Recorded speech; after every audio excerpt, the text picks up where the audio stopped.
안녕하십니까? 지식의 숲을 탐험하는 여러분을 위한 깊이 있는 이야기, 지금 시작합니다. 인류 역사상 가장 위험하면서도 가장 정직하다고 평가받는 책이 있습니다. 500년이 지난 오늘날까지도 수많은 리더들의 침대 머리맡에 놓여있는 책, 바로 니콜로 마키아벨리의 군주론입니다. 이 책은 권력을 어떻게 얻고 어떻게 지키며 모두가 그 권력을 탐할 때 어떻게 살아남을 것인가에 대한 냉혹한 현실을 담고 있습니다. 오늘 우리는 이 무자비한 권력의 교본을 한 장 한 장 넘겨보려 합니다. 정치인, CEO, 그리고 시대를 움직이는 리더들이 지금 이 순간에도 활용하고 있는 전략들, 하지만 대부분의 사람들은 자신이 그 전략에 의해 움직이고 있다는 사실조차 깨닫지 못하는 그 비밀을 파헤쳐 보겠습니다. 본격적인 이야기에 앞서 저희 채널이 더 깊고 유익한 콘텐츠를 만들어갈 수 있도록 여러분의 구독과 좋아요는 큰 힘이 됩니다. 지식을 향한 여러분의 열정이 저희에게는 가장 큰 응원이자 동력입니다. 그럼 이제 권력의 심장부로 들어가 보겠습니다. 제1막 군주의 탄생 무언가를 통치하기 전에 당신은 먼저 그것을 가져야만 합니다. 모든 이야기는 바로 그 지점에서 시작됩니다. 제1장 기회는 오지 않는다. 쟁취할 뿐이다. 2007년 페이스북은 사회의 규칙을 깨뜨렸습니다. 그들은 규제가 마련되기를 기다리거나 누군가의 허락을 구하지 않고 외부 개발자들에게 자신들의 플랫폼을 개방했습니다. 이는 이름도 모르는 앱 개발자, 게임 제작자, 심지어 낯선 타인에게 사용자들의 이름, 생일, 위치, 친구 목록과 같은 개인 정보 접근 권한을 넘겨준다는 의미였습니다. 지극히 위험했지만 동시에 대담한 결정이었습니다. 바로 그 결정 하나가 페이스북을 대학생들의 친목 도모용 앱에서 현대 인터넷의 중심으로 바꿔놓았습니다. 마크 저커버그는 만약 자신이 허락을 기다린다면 구글이나 마이스페이스 같은 거대 기업에게 시장을 빼앗길 것이라는 사실을 알았습니다. 그래서 그는 먼저 움직였고 세상이 자신을 따라오도록 만들었습니다. 이 결정은 페이스북에 단순히 유리한 고지를 제공한 것이 아니라 그들을 누구도 막을 수 없는 존재로 만들었습니다. 이것이 바로 승리하는 리더의 모습입니다. 기회를 기다리는 자가 아니라 다른 이들이 기회를 인지하기조차 전에 먼저 움직이는 자. 군주론은 이처럼 날카로운 진실로 시작합니다. 권좌에 오르는 길은 두 가지뿐이다. 물려받거나 아니면 빼앗거나. 만약 당신이 후자에 속한다면 당신에게 주어지는 것은 신뢰가 아닌 저항뿐일 겁니다. 당신을 지지해줄 전통도 기다리고 있는 충성심도 없습니다. 사방에서 밀려오는 압박만이 존재할 뿐이죠. 그럼에도 불구하고 당신은 행동해야 합니다. 주저할 시간은 단 한순간도 없습니다. 마키아벨리는 존경받을 자격이 있는 군주에 대해 어떤 환상도 가지고 있지 않았습니다. 그는 자신의 힘과 전략, 그리고 노력으로 권력을 쟁취한 군주가 그저 운 좋게 권력을 물려받은 군주보다 훨씬 강하다고 말합니다. 스스로 권력을 얻은 자는 그 자리에 오르기까지 무엇이 필요했는지, 그리고 그것을 어떻게 지켜야 하는지를 뼛속까지 알고 있기 때문입니다. 행운이나 타인의 호의로 얻은 권력보다 자신의 역량으로 얻은 권력을 유지하는 것이 훨씬 쉽다. 이것이 마키아벨리가 프란체스코 스포르차 같은 인물을 존경한 이유입니다. 그는 평범한 용병대장에서 시작하여 스스로의 힘으로 밀라노의 공작이 된 인물입니다. 스포르차는 가문에 의존하지도 누군가의 허락을 기다리지도 않았습니다. 그는 오직 군사적 기술, 엄격한 규율, 그리고 탁월한 전략으로 자신의 왕관을 쟁취했습니다. 그리고 권력을 잡았을 때 그는 그것을 굳건히 지켜냈습니다. 마키아벨리는 이런 국가를 신생 군주국이라 부릅니다. 군주 자체가 새로운 힘의 원천인 곳이죠. 물론 불안정하고 위태롭습니다. 가장 어려운 길이지만 동시에 가장 강력한 길이기도 합니다. 당신이 쌓아올린 모든 것이 온전히 당신의 것이 되기 때문입니다. 이것이 바로 망설임이 치명적인 이유입니다. 당신이 느리게 움직이면 적들은 조직화할 시간을 법니다. 당신이 불안한 모습을 보이면 부하들은 당신을 의심하기 시작합니다. 그러니 공격할 때는 단번에 강력하게 내리쳐야 합니다. 리드할 때는 마치 그 자리가 원래부터 당신의 것이었던 것처럼 행동해야 합니다. 사람들은 불안감을 따르지 않습니다. 그들은 힘을, 자신감을, 그리고 모두가 신호만 기다리고 있을 때 결정을 내리는 사람을 따릅니다. 스스로에게 물어보십시오. 당신은 당신만의 권력을 쌓아 올리고 있습니까? 아니면 누군가에게 선택받기를 기다리고 있습니까? 당신은 규칙을 만들고 있습니까? 아니면 누군가가 허락해주기를 바라고 있습니까? 이 냉혹한 세계에서 대담함은 제국을 건설하고 소심함은 그 제국 아래 깔려 사라질 뿐입니다. 제2장 물려받았더라도 직접 세운 것처럼 통치하라. 스티브 잡스가 세상을 떠난 후 팀 쿡이 애플의 지휘봉을 넘겨받았을 때 많은 사람들이 그를 의심했습니다. 그는 천재적인 창업자도 브랜드의 얼굴도 아니었습니다. 하지만 그는 자신을 증명하기 위해 모든 것을 바꾸는 대신 훨씬 현명한 방법을 택했습니다. 그는 조직을 안정시키고 핵심에 집중했으며 이미 잘 작동하고 있던 것들을 더욱 강화했습니다. 그 결과 애플은 살아남은 것을 넘어 세계에서 가장 가치 있는 기업으로 성장했습니다. 대부분의 새로운 리더들이 자신의 존재감을 드러내기 위해 조직을 뒤흔들려 한다는 점을 생각하면 이는 놀라운 일입니다. 팀 쿡은 정반대의 길을 걸었습니다. 그는 권력을 잡는 것보다 지키는 것이 진짜 시험이라는 것을 알고 있었기 때문입니다. 특히 당신이 물려받은 그 자리에 이미 이전 통치자가 존재했을 경우에는 더욱 그렇습니다. 마키아벨리는 이러한 국가를 복합 군주국이라 부릅니다. 다른 누군가가 먼저 통치했던 곳이죠. 그곳의 사람들은 이미 자신들만의 관습, 충성심, 그리고 법을 가지고 있습니다. 그들은 처음에는 변화를 원했기에 당신을 환영할지 모릅니다.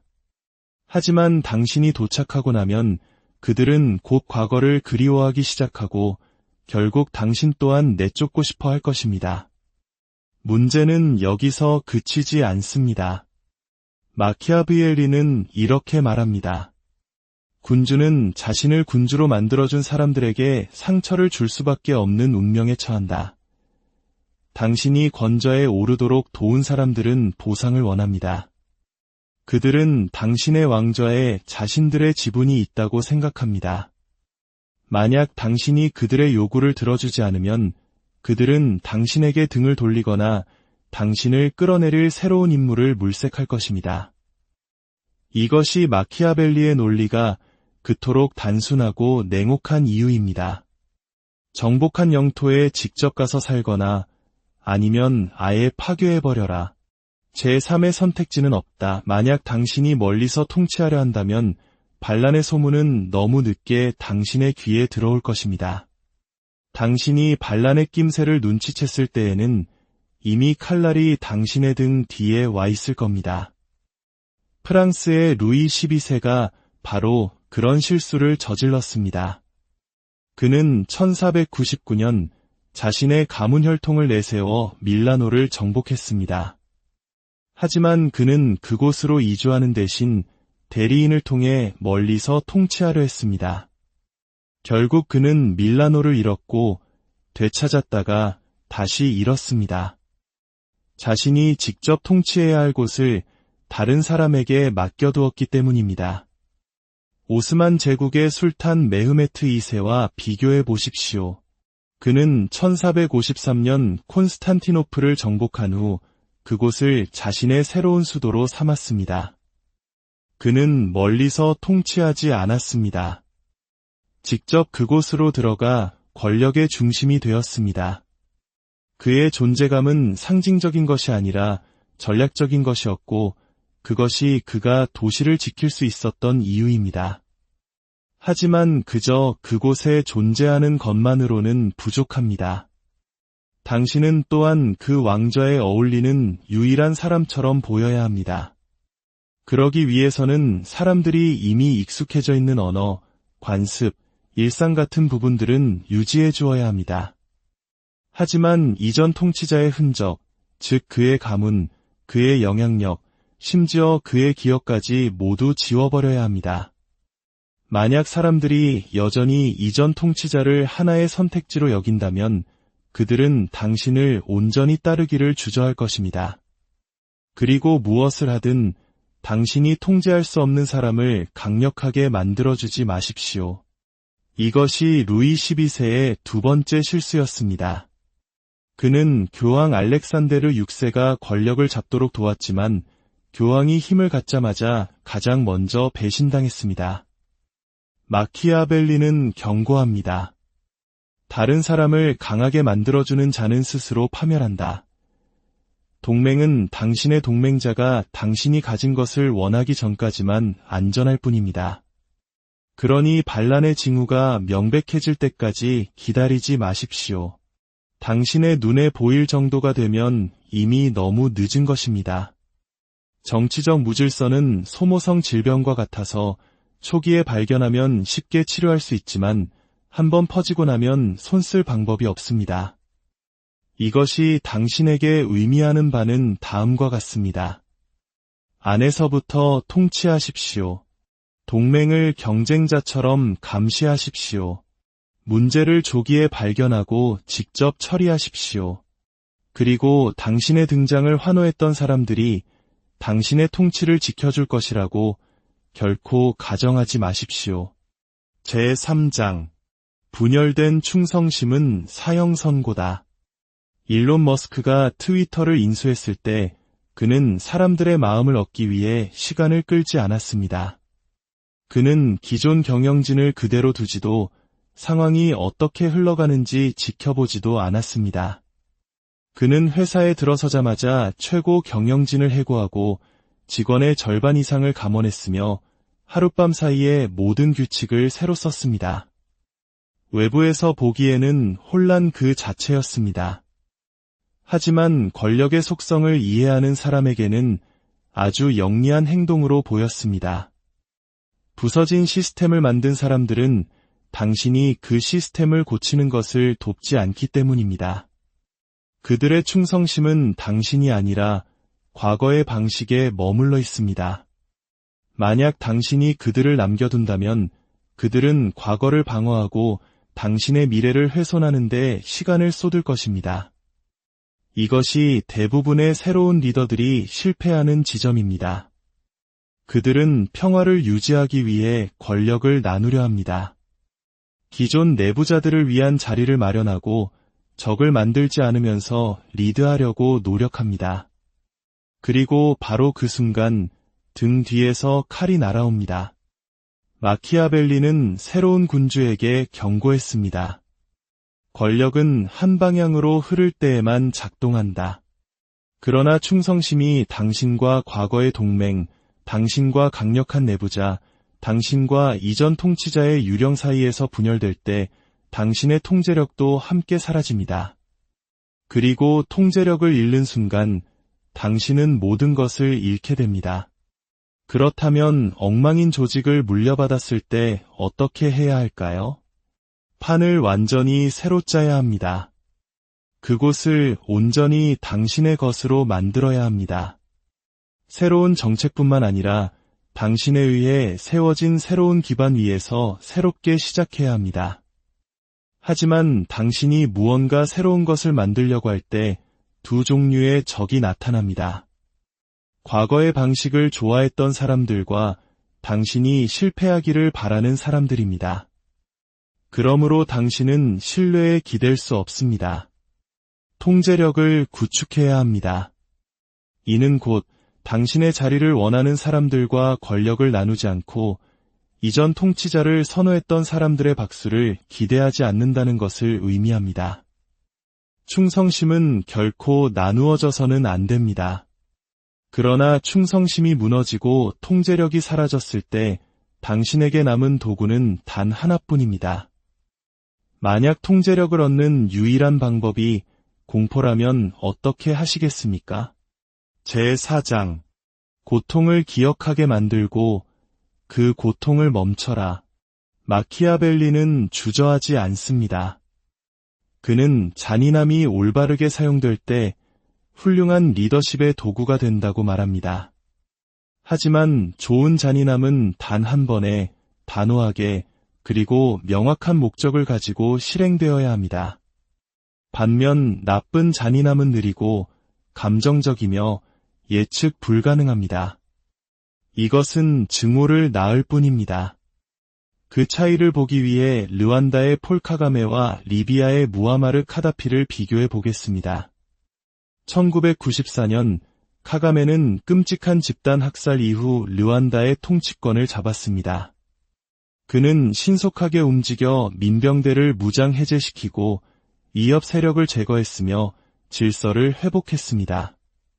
그 과정은 무자비했지만 짧고 목표가 분명했습니다. 그리고 성공했습니다. 반면 카다피는 지속적인 공포, 비밀경찰, 공개적인 모욕을 통해 리비아를 통치했습니다. 그의 잔인함은 끝이 없었고 개인적이며 예측 불가능했습니다. 결국 그의 권력 기반이 흔들렸을 때 그의 최측근마저 그에게 등을 돌렸습니다. 차이점은 무엇일까요? 한 명은 폭력을 외과 수술처럼 사용했고 다른 한 명은 고문처럼 사용했습니다. 잔인함은 단 한 번에 모든 것을 걸고 사용되어야 하며 그것이 필요하기였음을 모두가 인지하게 만들어야 합니다. 1990년대 뉴욕은 무너져 내리고 있었습니다. 범죄가 만연했고 거리는 위험했으며 공권력에 대한 신뢰는 바닥에 떨어졌습니다. 그때 루디 줄리아니가 시장으로 취임했습니다. 그리고 몇 달 만에 모든 것이 바뀌었습니다. 그는 무관용 원칙을 내세운 강력한 캠페인을 시작했습니다. 대규모 체포와 공격적인 거리 정화 작업이 이어졌습니다. 많은 사람들에게는 과도하게 느껴졌지만 전략적 관점에서 이것은 대가의 한 수였습니다. 줄리아니는 모두를 만족시키려 하지 않았습니다. 그는 대부분의 리더들이 피하는 길, 즉 공포를 신속하고 집중적으로 그리고 의도적으로 사용했습니다. 그리고 그 전략은 통했습니다. 범죄율은 급감했고 도시는 안정을 되찾았습니다. 심지어 그를 비판하던 사람들조차 다시 안전함을 느끼기 시작했습니다. 이것이 바로 좋은 잔인함의 모습입니다. 이것이 군주론의 핵심 원칙 중 하나입니다. 한 번에 강력하게 내리치고 그 다음엔 멈춰라. 폭력이 계속되면 정의는 사라지고 폭정만이 남기 때문입니다. 모든 리더가 원하는 결과는 증오 없는 공포, 혼돈 없는 통제입니다. 하지만 이 전략의 진짜 천재성은 바로 여기에 있습니다. 사람들은 공포는 견딜 수 있지만 증오는 견디지 못합니다. 공포는 당신을 건져에 머물게 하지만 증오는 당신을 끌어내립니다. 사람들이 그 잔인함의 필요성을 이해한다면 그들은 그것을 받아들일 수 있습니다. 하지만 그것이 개인적인 감정에서 비롯된 것이라고 느끼는 순간 그들은 결코 그것을 잊지 않습니다. 그러니 만약 당신이 두려움의 대상이 되어야 한다면 그렇게 하십시오. 하지만 사람들을 모욕하거나 그들의 재산을 빼앗거나 문제를 개인적인 것으로 만들지 마십시오. 제5장 타인의 어깨 위에 결코 서지 마라. 2021년 미군이 아프가니스탄에서 철수하자 불과 11일 만에 아프간 정부 전체가 붕괴했습니다. 대통령은 국외로 도피했고 그의 군대와 권위는 하룻밤 사이에 사라졌습니다. 20년 동안 아프가니스탄의 리더십은 외국의 군대, 외국의 자본, 외국의 보호라는 외부의 힘에 의해 지탱되어 왔기 때문입니다. 외부의 도움이 사라지자 권력도 함께 사라졌습니다. 그것은 처음부터 그들의 것이 아니었습니다. 빌려온 것이었을 뿐입니다. 그리고 빌려온 권력은 때를 기다리는 실패일 뿐입니다. 마키아벨리는 간단하게 말합니다. 타인의 군대나 행운에 자신의 기반을 세우는 군주는 모래 위에 집을 짓는 사람과 같다. 시험에 들기 전까지는 견고해 보이지만 파도가 한번 휩쓸고 가면 순식간에 무너져 내립니다. 이는 국가에만 적용되는 이야기가 아닙니다. 우리는 비즈니스, 경력, 개인적인 야망에서도 같은 현상을 목격합니다. 다른 사람의 이름, 돈, 영향력에 지나치게 의존하다가 그들이 떠나는 순간 자신에게는 아무것도 남아있지 않았다는 사실을 깨닫게 됩니다. 권력을 유지하고 싶다면 누구에게 의존할 것인지에 대해 무자비해져야 합니다. 영향력 있는 친구들의 도움으로 권좌에 올랐다면 그들은 보답을 기대할 것입니다. 그들은 당신을 리더가 아닌 동등한 존재로 그리고 결국에는 경쟁자로 여길 것입니다. 그 끝은 결코 좋지 않습니다. 그러니 당신에게 의존하는 사람들로 당신의 기반을 만드십시오. 충성심이 한 방향으로만 흐르도록 보상체계를 설계하십시오. 만약 당신의 성공 없이도 잘 살 수 있는 사람이라면 그에게 당신의 운명을 좌우할 힘을 넘겨주지 마십시오. 대중의 지지는 당신을 지켜줄 수 있을까요? 마키아벨리는 아니라고 말합니다. 대중은 너무나 변덕스럽습니다. 그들은 만족시키기는 쉽지만 예측하기는 훨씬 더 어렵습니다. 그들은 당신의 연설과 약속에 환호하겠지만 상황이 조금이라도 어려워지면 가장 먼저 등을 돌릴 것입니다. 그래서 군주의 조언은 그토록 날카롭습니다. 사랑에 의존하지 말고 의존성을 창조하라. 그리고 무엇보다도 용병에게 의존하지 마십시오. 그들은 돈을 위해 싸우는 사람들입니다. 평화 시에는 나태하고 전쟁 시에는 믿을 수 없습니다. 그들이 약하면 당신과 함께 패배할 것이고 그들이 강하면 당신의 왕좌를 노릴 것입니다. 프란체스코 스포르차가 바로 그런 인물이었습니다. 그는 고용된 사령관으로 시작했지만 결국 자신의 고용주를 배신하고 밀라노를 차지했습니다. 진정한 권력은 호의나 박수에서 오는 것이 아닙니다. 외부의 도움 없이도 스스로 설 수 있는 강력한 무언가를 구축하는 데서 나옵니다. 단 하나의 예외가 있다면 그것은 교회입니다. 교회가 신성해서가 아니라 그 권력이 누구도 흔들 수 없는 요새처럼 타협 없이 전략적으로 그리고 서서히 구축되었기 때문입니다. 최종적인 규칙은 이것입니다. 당신의 힘이 당신 자신에게서 나오지 않는다면 그 힘은 결코 오래가지 못할 것이다. 빌려온 힘은 부서지기 마련입니다. 그러니 누구도 빼앗아갈 수 없는 당신만의 것을 만드십시오. 제2막 군주의 통치 권력을 잡는 것은 시작에 불과합니다. 이제 더 어려운 과제, 즉 권력을 지키는 일이 남았습니다. 제6장 권력은 주어지는 것이 아니라 무시할 수 없는 존재가 되었을 때 생겨난다. 파블로 에스코바르는 사람들이 허락했기 때문에 정상에 오른 것이 아닙니다. 아무도 그를 막을 수 없었기 때문에 정상에 올랐습니다. 그는 자신만의 제국, 자신만의 군대, 자신만의 충성스러운 공동체를 건설했습니다. 콜롬비아 정부가 그를 추적했을 때 그는 숨지 않고 정면으로 전쟁을 선포했습니다. 역사상 그 어떤 대통령도 갖기 힘든 것, 즉 폭력에 대한 직접적인 통제권을 그가 쥐고 있었기 때문입니다. 이것이 권력의 진정한 시험대입니다. 얼마나 많은 사람들이 당신에게 박수를 치는가가 아니라 당신이 말했을 때 얼마나 많은 사람들이 행동하는가. 마키아벨리는 분명히 말합니다. 당신이 그 힘의 근원을 통제하지 않는 한 당신은 진정한 권력을 가진 것이 아니다. 권력이 당신의 권위라면 힘은 그 권위를 지탱하는 기둥입니다. 당신의 시스템, 당신의 사람들, 만약 다른 누군가가 그 기둥을 통제한다면 실권자는 당신이 아니라 바로 그 사람입니다. 대부분의 권력자들은 그 힘의 근원을 통제하지 못합니다.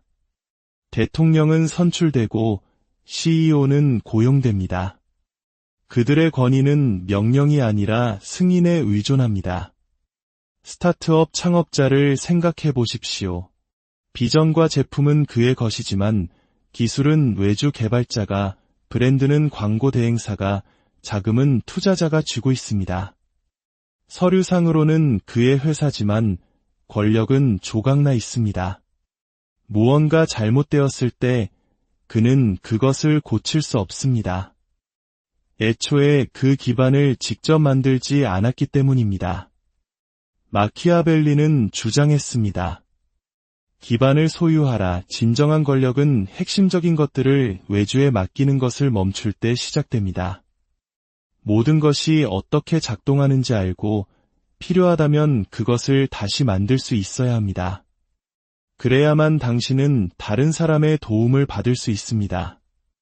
생존을 위해 그들이 필요한 것이 아니라 이미 당신의 것인 기반 위에 그들이 무언가를 더하고 있기 때문입니다. 권력은 직함이 아니라 소유권입니다. 제7장 군주는 포식자다. 2014년 러시아가 크림반도를 침공했을 때 공식적인 선전포고는 없었습니다. 복면을 쓴 군인들, 가짜 뉴스, 그리고 세상의 침묵만이 존재했습니다. 모두가 무슨 일이 일어나고 있는지 깨달았을 때 상황은 이미 끝나 있었습니다. 이것이 바로 승리의 방식입니다. 이기고 싶다면 정정당당하게 싸우려 하지 마십시오. 포식자처럼 행동하십시오. 마키아벨리는 통치자가 선해야 한다고 말하지 않습니다. 그는 통치자가 살아남아야 한다고 말합니다. 그리고 생존은 친절함에서 오는 것이 아니라 언제 공격하고 언제 숨어야 하는지를 아는 데서 옵니다. 그는 두 가지 상징을 제시합니다. 늑대를 겁주는 사자와 덫을 알아보는 여우. 사자는 순수한 힘입니다. 위협을 침묵시키는 강력한 무력이죠. 하지만 힘만으로는 맹목적이어서 보이지 않는 위험에 빠지기 쉽습니다. 바로 이 지점에서 여우가 필요합니다. 여우는 기민하고 전략적입니다. 배신의 냄새를 미리 맡고 규칙을 이해하며 언제 그 규칙을 깨야 하는지 압니다. 하지만 여우는 늑대 무리를 혼자 힘으로 쫓아낼 수 없습니다. 그래서 당신은 둘 다 필요합니다. 당신의 권력을 방어할 힘과 그 권력을 보호할 지혜. 그리고 이 지혜는 단순히 덫을 피하는 것만이 아니라 당신의 이미지를 통제하는 것이기도 합니다. 적을 힘으로 압도할 수 없을 때는 그들을 오도해야 합니다. 필요할 때는 거짓말을 하고 유용할 때는 아첨하며 다른 사람들이 보는 것을 조종함으로써 살아남아야 합니다. 마키아벨리의 가장 불편한 진실 중 하나는 바로 이것입니다. 군주는 자신의 약속을 언제 어겨야 하는지 알아야 한다. 무분별하게가 아니라 그 약속을 해야만 했던 이유가 사라졌을 때 그래야 합니다. 거짓말쟁이로 가득한 세상에서 정직함을 고수하는 것은 그들의 다음 희생양이 되겠다고 자처하는 것과 같습니다. 사람들은 정직함을 원한다고 말하지만 사실 그들이 진짜로 원하는 것은 결과를 내는 사람입니다. 사람들은 당신의 행동이 아니라 당신의 이미지를 보고 판단합니다. 그러니 선량한 사람이 되려고만 하지 말고 선량하게 보이도록 하십시오. 관대한 사람이 되지 말고 관대하게 보이도록 하십시오. 사람들이 당신의 리더십 아래서 보호받고 있다고 느끼고 자부심을 갖는다면 그들은 거의 모든 것을 용서할 것입니다. 이상적인 통치자는 반은 인간이고 반은 짐승입니다. 인간의 부분으로 법과 논리를 사용하고 짐승의 부분으로 본능과 공포, 그리고 힘을 사용합니다. 이 둘이 합쳐져 생각하고 동시에 살아남을 수 있는 통치자가 탄생하는 것입니다. 제8장 사랑보다 안전한 것은 공포다. 왜 김정은은 여전히 북한을 통치하고 있는 반면 카다피는 거리에서 비참한 최후를 맞았을까요? 카다피는 서방 세계와 잘 지내보려 했습니다. 그는 핵 프로그램을 포기하고 외교의 문을 열었습니다. 사랑받고 싶었기 때문입니다. 하지만 리비아에서 시위가 발생하자 나토는 그를 폭격했고 반군들은 그를 사냥했으며 국민들은 그에게 등을 돌렸습니다. 평화를 원했던 그는 자비를 구걸하며 죽어갔습니다. 김정은은 정반대의 모습을 보여줍니다. 그는 순수한 공포를 통해 통치합니다. 처형, 정치범 수용소, 미사일 실험, 매력도, 외교도 없습니다. 오직 공포뿐입니다. 그는 사랑받지 못하지만 누구도 감히 그에게 대항하지 못합니다. 그리고 그것이 바로 그가 여전히 권좌에 있는 이유입니다. 이것이 마키아벨리의 가장 잔인하고 유명한 교훈 중 하나입니다. 둘 중 하나를 선택해야 한다면 사랑받는 것보다 두려움의 대상이 되는 것이 훨씬 안전하. 이것은 잔인함을 즐기라는 의미가 아닙니다. 통제에 관한 이야기입니다. 사랑은 감정과 충성심에 의존하기 때문에 조건적이지만 공포는 결과에 대한 두려움에 기반하기 때문에 강제할 수 있습니다.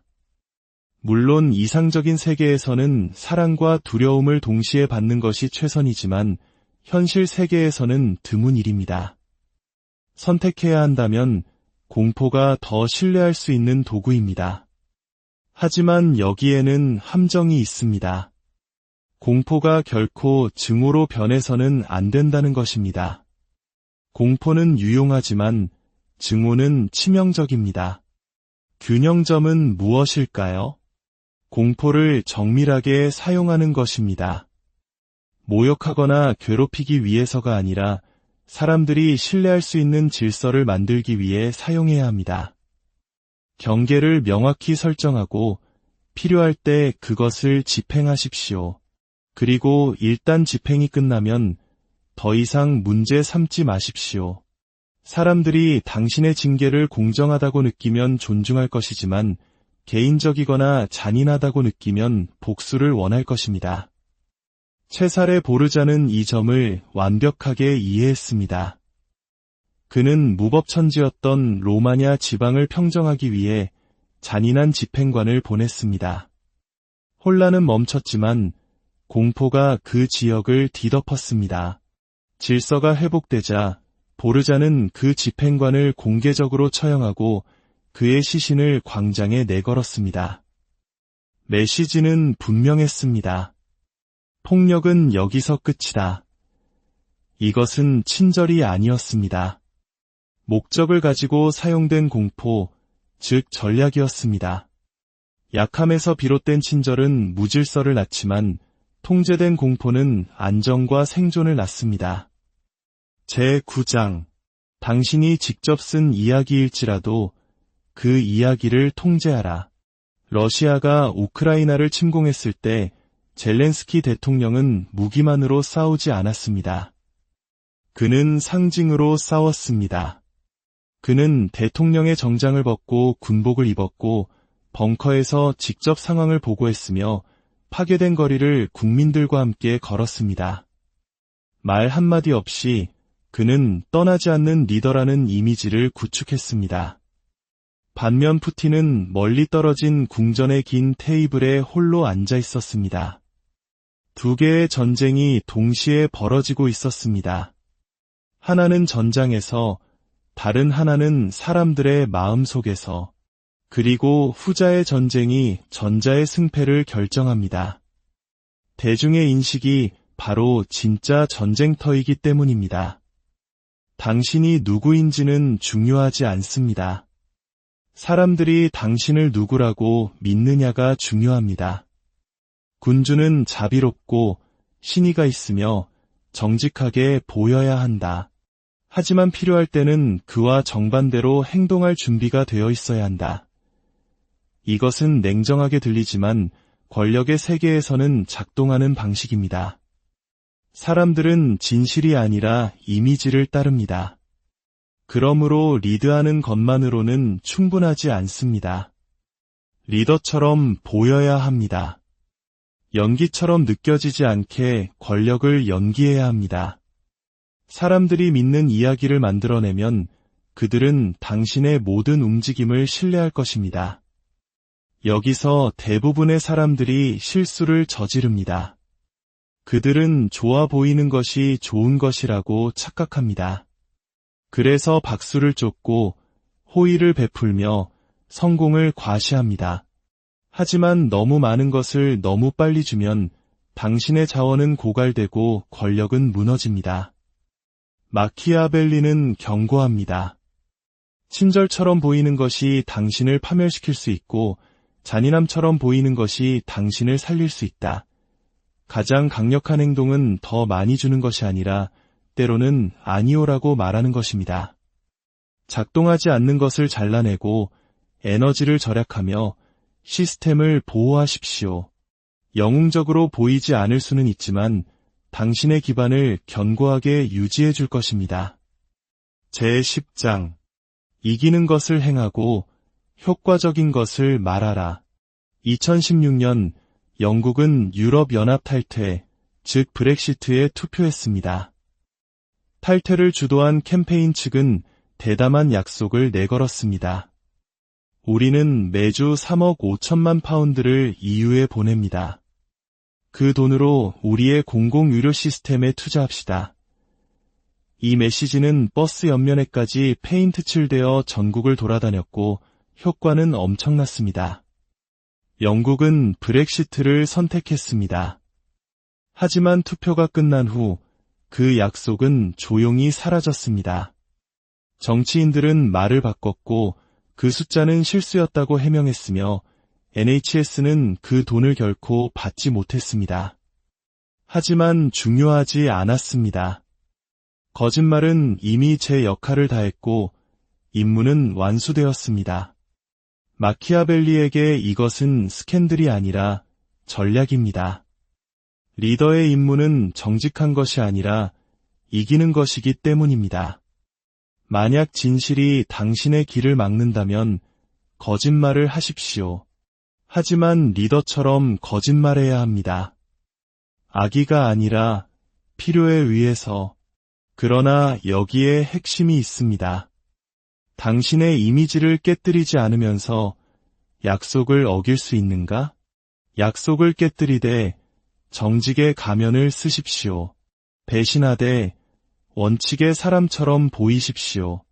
진실을 왜곡하되 미덕을 옹호하는 것처럼 말하십시오. 당신이 결코 거짓말을 할 사람처럼 보이지 않는 한 당신은 얼마든지 거짓말을 할 수 있습니다. 이것이 교황 알렉산데르 6세가 오랫동안 권력을 유지할 수 있었던 이유입니다. 그는 수없이 많은 약속을 하고 모두를 배신했지만 너무나 완벽하게 신성함의 옷을 입고 있었기에 누구도 감히 그를 거짓말쟁이라고 부르지 못했습니다. 이것은 악이 아니라 생존입니다. 당신이 진실을 말하고 몰락한다면 아무도 당신에게 고마워하지 않을 것입니다. 하지만 당신이 거짓말을 하고 승리한다면 사람들은 당신을 현명하다고 부를 것입니다. 제3막 군주의 유산 당신은 통치했고 살아남았습니다. 하지만 그것은 지속될 수 있을까요? 제11장.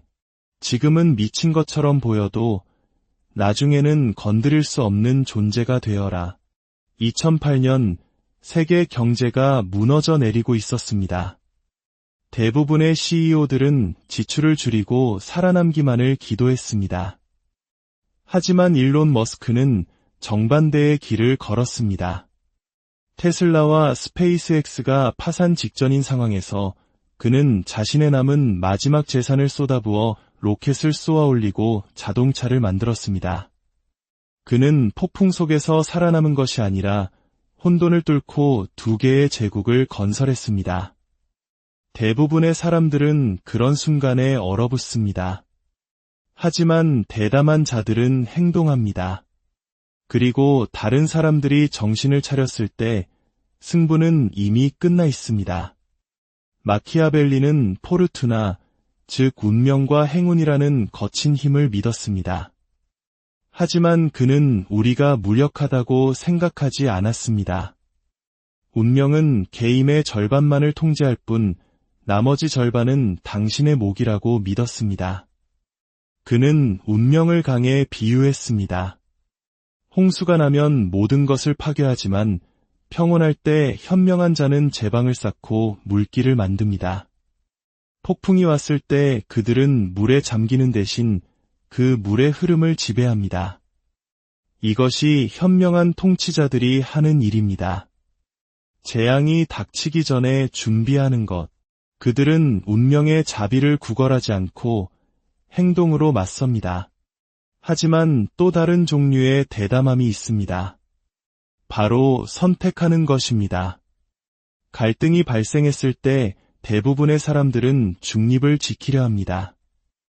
하지만 중립은 당신이 할 수 있는 최악의 선택 중 하나입니다. 침묵하면 양쪽 모두 당신을 약하다고 볼 것입니다. 당신의 동맹이 패배하면 당신은 불충해 보일 것이고 그들이 승리하면 당신의 망설임을 기억할 것입니다. 그러니 위험하더라도 편을 선택하십시오. 대담한 충성심은 패배 속에서도 존경을 얻고 승리했을 때의 보상은 훨씬 더 큽니다. 운명은 대담한 자를 사랑합니다. 남들이 얼어붙어 있을 때 먼저 움직이고 위험을 감수하며 편을 선택하고 의존성을 피하는 사람들을 말입니다. 제12장. 당신이 떠난 후에도 살아남을 유산을 건설하라. 2011년 스티브 잡스가 세상을 떠났을 때 사람들은 애플도 그와 함께 죽을 것이라고 생각했습니다. 그는 애플 그 자체였기 때문입니다. 하지만 애플은 살아남은 것을 넘어 세계 최초로 시가 총액 3조 달러를 돌파한 기업이 되었습니다. 잡스는 단순히 제품을 만든 것이 아니라 시스템을 만들었기 때문입니다. 그는 팀을 훈련시켰고 문화를 형성했으며 팀 쿠기글을 대체할 필요 없이 그가 남긴 기계를 계속 가동시키기만 하면 되도록 날카로운 전략을 남겼습니다. 이것이 일시적인 리더와 영속적인 리더를 구분하는 지점입니다.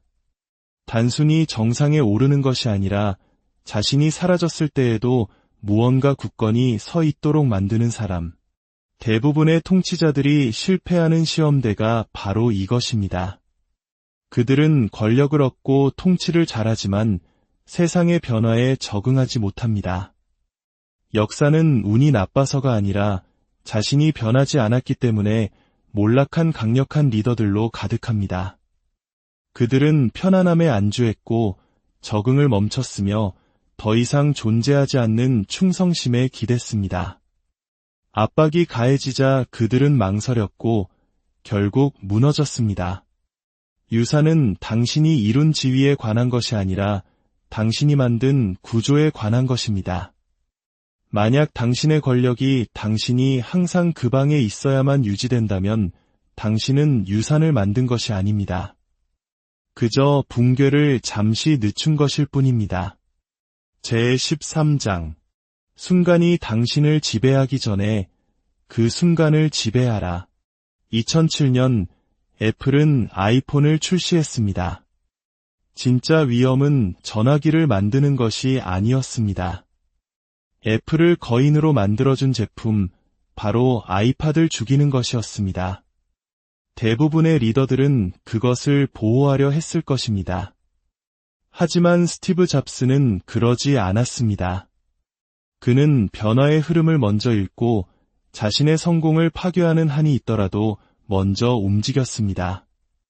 노키아, 블랙베리, 마이크로소프트는 여전히 어제를 방어하고 있었습니다. 잡스는 내일을 새로 썼습니다. 그는 한 가지 진실을 이해하고 있었기 때문입니다. 기다리면 주도권을 잃는다. 대부분의 리더들이 행동을 결심했을 때는 이미 너무 늦습니다. 군주론의 마지막에서 마키아벨리는 이론을 내려놓고 로렌초 대 메디치라는 한 사람에게 직접적으로 말합니다. 그의 메시지는 간단합니다. 이탈리아는 분열되고 침략당에 부서져 있다. 하지만 만약 당신이 지금 행동한다면 당신이 이탈리아를 통일하는 자가 될 수 있다. 핵심 메시지는 이것입니다. 리드하고 싶다면 다른 모든 사람들보다 먼저 행동해야 한다. 권력은 기다려주지 않으며 망설임은 기회의 죽음이기 때문입니다. 이것은 단지 역사나 정치에 관한 이야기가 아닙니다. 바로 당신에 관한 이야기입니다. 당신의 삶의 변화가 닥쳤을 때 당신은 행동할 것입니까? 아니면 결코 오지 않을 완벽한 순간을 기다리며 얼어붙어 있을 것입니까? 현명한 소수의 조언을 구하고 귀 기울여 들은 다음 명확하고 신속하게 행동하십시오. 만약 당신이 망설인다면 세상이 당신을 대신해 결정할 시간을 주는 셈이고 세상은 결코 당신을 기다려주지 않을 것입니다.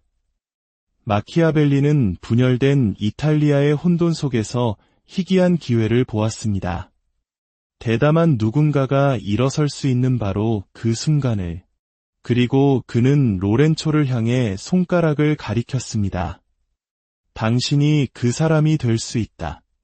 하지만 움직여야만 한다. 당신 또한 당신의 삶에서 그러한 순간들을 마주하게 될 것입니다. 행동하기는 불편하지만 무시하기에는 너무나 위험한 순간들. 만약 당신이 허락이나 완벽한 타이밍을 기다린다면 그 기회는 사라지고 당신의 것이 될 수도 있었던 것을 다른 누군가가 차지하게 될 것입니다.